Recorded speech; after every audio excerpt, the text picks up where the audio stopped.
ఓం నమ శివాయ. జ్ఞానమురళి మీకోసం మీ భాషలో.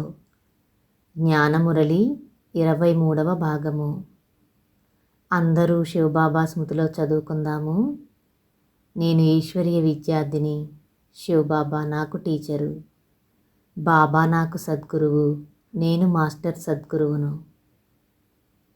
నలుగురు అన్నదమ్ములు కుటుంబంలో ఒకరికొకరు సహాయం చేసుకుంటూ కలిసిమెలిసి ఉంటే ఆ కుటుంబాన్ని ఎవ్వరూ మోసం చేసి గెలవలేరు. ఒక కట్టెను విరగగొట్టడం చాలా సులువు. 4 కట్టెలు ఒకే దగ్గర పెట్టి విరగగొట్టడం చాలా కష్టం కదా.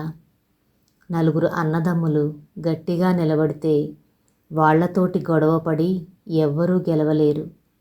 గెలుపుకు కారణం నలుగురు ఒక్కటిగా ముందుకు వెళ్ళడం.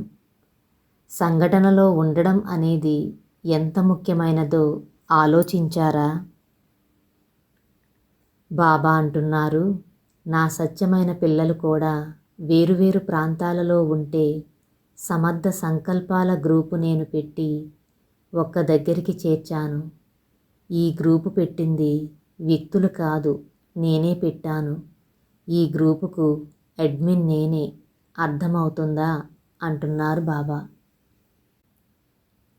ఈ గ్రూపు నుండి మీరు వేరు అయ్యారు అంటే నిజంగా మాయ మిమ్మల్ని గ్రూపు నుండి దూరం చేస్తే నేను మిమ్మల్ని తప్పకుండా ఈ గ్రూపులోకి తీసుకువస్తాను.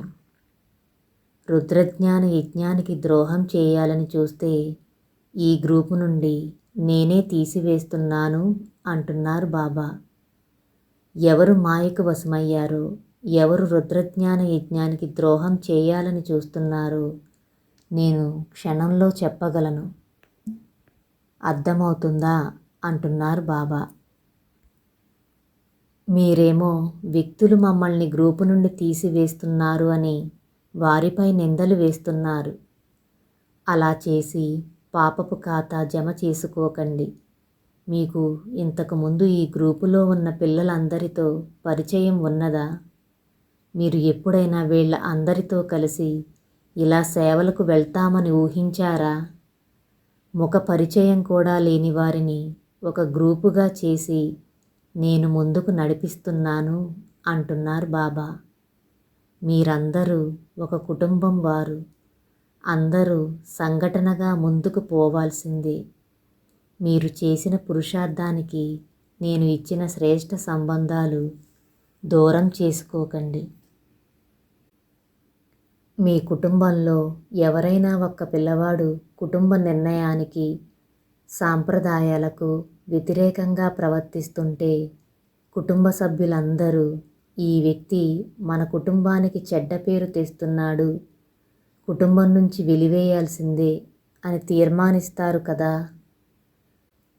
సంఘటన యొక్క నిర్ణయానికి కట్టుబడి ఉండకుండా రుద్రజ్ఞాన యజ్ఞానికి ద్రోహం చేయాలని చూస్తే వారిని నేను క్షమించను.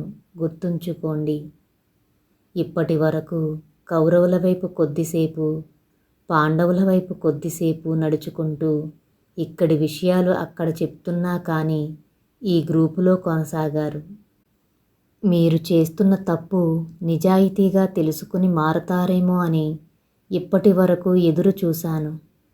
మీలో మార్పు కనబడటం లేదు. పరివర్తన సమయం మొదలైపోయింది. ఇక మీ ఆటలు కొనసాగవు. గమనించుకోండి అంటున్నారు బాబా.